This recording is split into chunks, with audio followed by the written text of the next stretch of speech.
Okay, it's going to be a review of the Saturday night's main event. This is the first one of 2025 from San Antonio, Texas, the hometown of the Heartbreak Kid.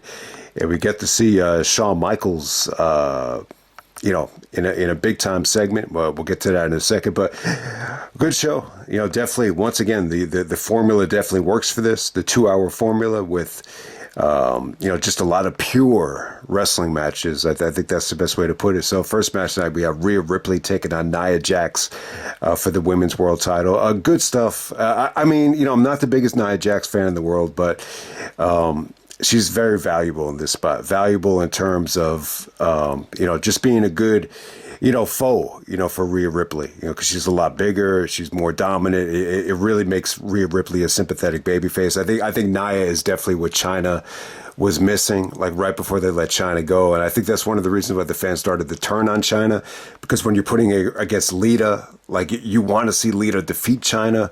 This is the total opposite of that. So yeah, Rhea Ripley just did some really good stuff here. Just, the Code Red spot came off great. There was some great sequences here. Crowd was much better here than they were in Australia at Elimination Chamber. I mean, they had a tough task there, to follow that whole card.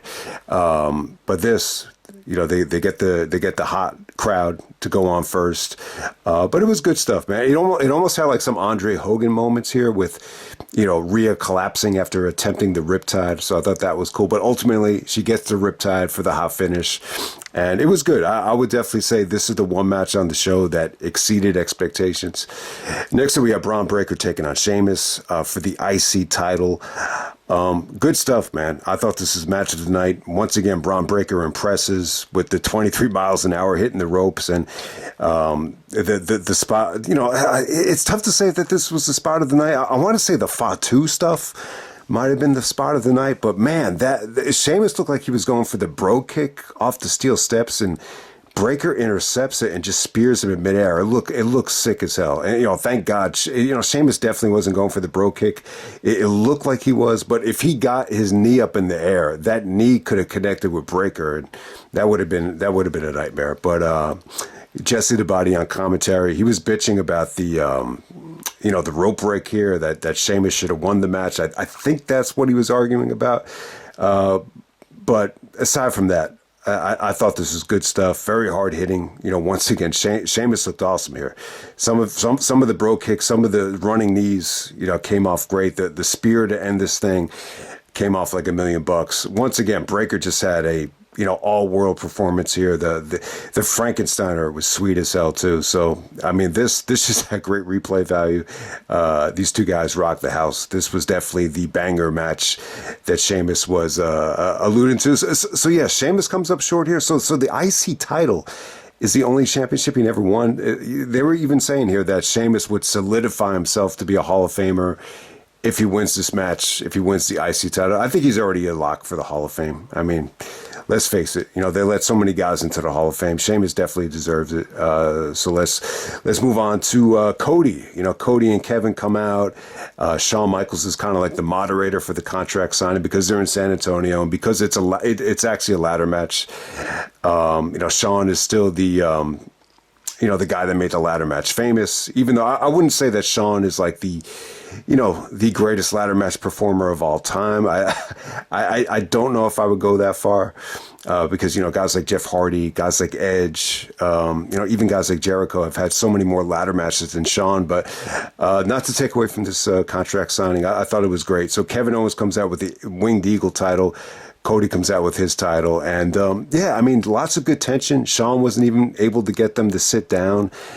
And,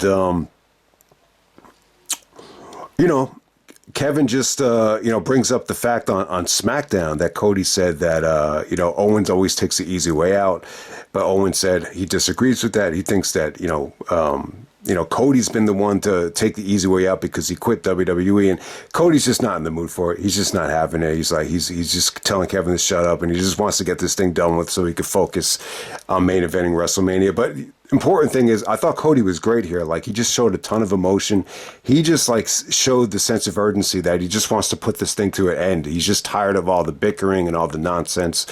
And then Kevin kind of goes into a tirade about how he's sick of Cody being the face of the company, and on all the posters, and just being the golden boy. And then Shawn just kind of told him that he reeked of recklessness and jealousy, and then all of a sudden, Kevin, starts getting on Shawn for losing his smile, and for Shawn, quitting the WWE. He basically says that he made the Winged Eagle title more credible than Shawn ever made it, which is crazy. The funny thing is, I think Kevin is actually like a Shawn Michaels. Like, I think Shawn was his favorite wrestler, even though he's from Montreal.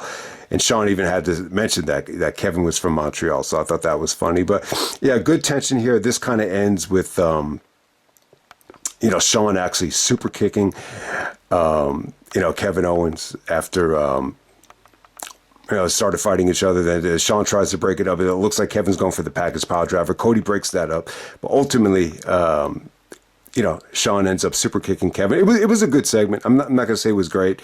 I think Shawn sounded a little bit rusty out there. It is the first time I've seen Shawn in a long time. It just looks a little bit old, but hey, he still looks like he's in pretty good shape. It was definitely a cool segment. They're in San Antonio, his hometown, so you had to do it. I think more people are going to tune in for this just to see Shawn. So we're going to move on to the next match. We got Braun Strowman.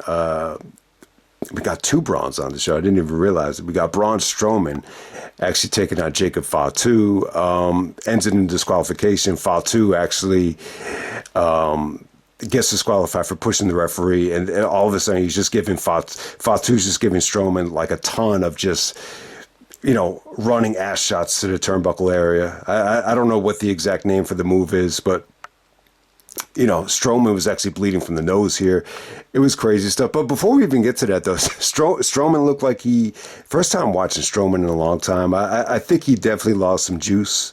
I remember that match he had with Brock at SummerSlam, that 4-way. Man, he looked like such a beast in that match. But yeah, I mean the jogging around the ring around the ring through a lot of this thing to set up that big shoulder block.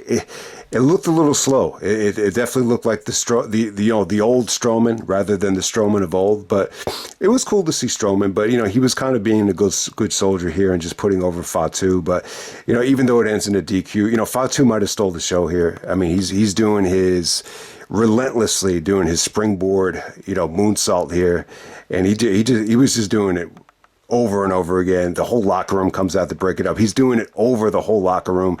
He's doing it over Nick Aldis, and the fans got behind him. They're actually chanting like one more time, one more time. So Cole tried to illustrate the fact that that he should be in jail. Like this dude went to jail 3 times before the age of 18, and when he got out of jail, he was sleeping on a mattress. So he's got like nothing to lose, and he's just someone that should be locked up. So they did a good job of presenting Fatu as an evil heel. So this kind of leads me to think that there's a good chance that Fatu could take on Roman.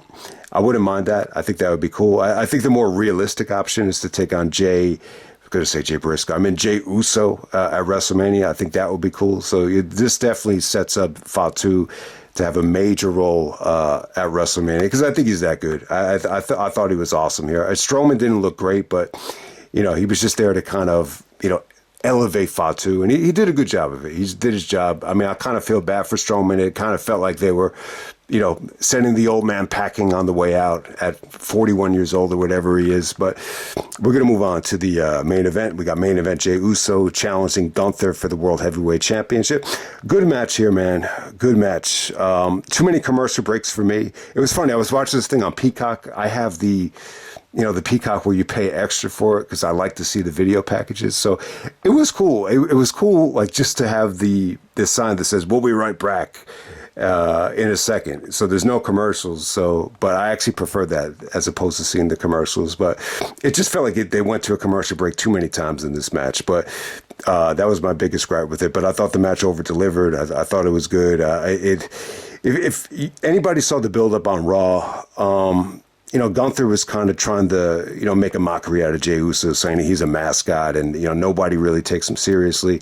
And Jey Uso kind of delivered the dagger. He said, well, there's only one person in this ring that main evented WrestleMania, and you're looking at him, main event Jey Uso, and that really pissed Gunther off. So I thought that was good. It really does kind of feel like, the main event of WrestleMania is I think a lot of guys are overdoing it to stick the dagger in certain guys, but it definitely worked for that. And, I think this was big. Even though Jey Uso loses this match, I think it was big for him. I think it showed that he could deliver in a big spot. I mean, Gunther definitely goes over predictably, which is the right call, but they did a good job of just making Jey look competitive here. And the fans loved it. The fans got behind Jey Uso. They were a little bit deflated when he didn't win here, but this just had some really good moments. The spear came off great. That was a good near fall. The super kicks, the splash off the top rope. I mean, everybody thought Jey Uso was going to win this thing. There was the one splash. I thought it might have been a possibility. I really think it might have, because it really would have set up Sami Zayn to win the Rumble, face Jey Uso at WrestleMania. I thought, you never know. That could be a fun matchup, possibly. And, Gunther's been I think he's been underutilized as champion. I think it's a little bit disrespectful. He wasn't on the first Netflix show. It's a little bit disrespectful that he's not going to be defending it at the Rumble. So this is the way to make it up for him. You have a main event, Saturday night's main event. But it was awesome. It was an awesome match. I think it was as good as it could have been. And it didn't get too much time, but I think it got just enough time. And, Gunther looks dominant at the end. Definitely the best match I think they've had. I mean, I know they wrestled each other a lot, during King of the Ring. I think Michael Cole alluded to them wrestling last February. I just don't remember. But from what I've seen, I think this is their best work together. And it really, I just think it got Jey Uso back. I think his match against McIntyre really under-delivered. So this was a nice little way to get Uso, Jey, just give him some momentum. Hopefully he'll be at the Royal Rumble, but we'll see, man. But let me just end it right there. I think this is a fun show.